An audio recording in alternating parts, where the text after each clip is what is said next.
Hello viewers, টাকা যে কি জিনিস রে ভাই! মাত্র ৫ টাকার জন্য নিজের ভাই আরেক ভাইয়ের প্রাণ নিয়ে নিল। আমাদের মানবতা যে কোন লেভেলে পৌঁছে গেছে ভাই! ভিডিওটা ভালো করে দেখেন। ভিডিওটা দেখলে আপনারা বুঝতে পারবেন আমাদের মানবতা কোন লেভেলে পৌঁছে গেছে। স্ত্রী সন্তানের আহাজারিতে ভারী হয়ে উঠেছে হাসপাতালের পরিবেশ।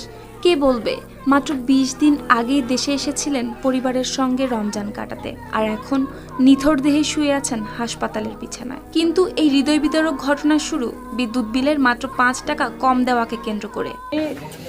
হাসপাতাল আনছি, আনার পরে মৃত ঘোষণা দিচ্ছে। আমি তো জানি না, আমার একটা মেয়ে হয়েছে দুটা, আর একটা মেয়ের ১২ বছর অন্তর, ছেলের ১২ বছর পূর্ণ হয় না।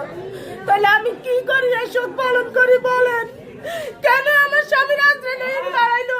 শনিবার সন্ধ্যার আগে বড় ভাই খোরশেদ আলমের সঙ্গে কথা কাটাকাটি হয় ছোট ভাই আলমগীর হোসেনের স্ত্রীর। পরিবারের দাবি তখন কোনো বড় ধরনের সংঘর্ষ হয়নি, কিন্তু ইফতারের পর আলমগীর পাশের একটি দোকানে চা খেতে গেলে সেখানেই বেধড়ক মারধর করা হয় তাকে।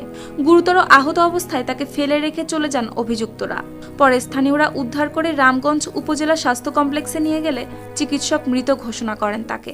আমার স্বামীর সাথে কিচ্ছু হয় না, দুয়ার আইকা খাচ্ছে উড়িকায় এই কারণ বিলে আছে যে কছে ১০০ আরো ৫ টাকা রয়েছে, তুমি কেন দিছে ৩32 টাকা দিছে, ৩32 টাকা কেন দেওয়া হইলো?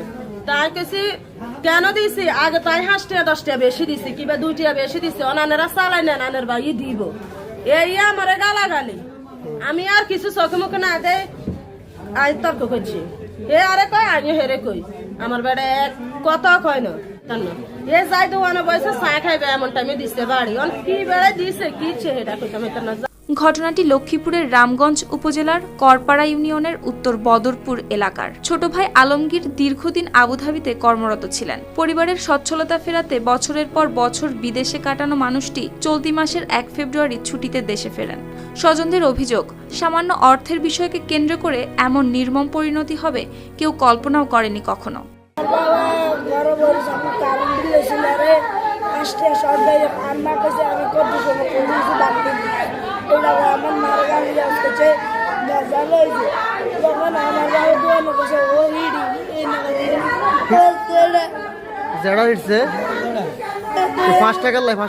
ঘটনার পর মরদেহ ময়নাতদন্তের জন্য পাঠানো হয়েছে লক্ষ্মীপুর সদর হাসপাতাল মর্গে।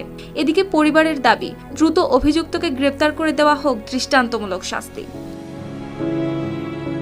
News desk, RTV।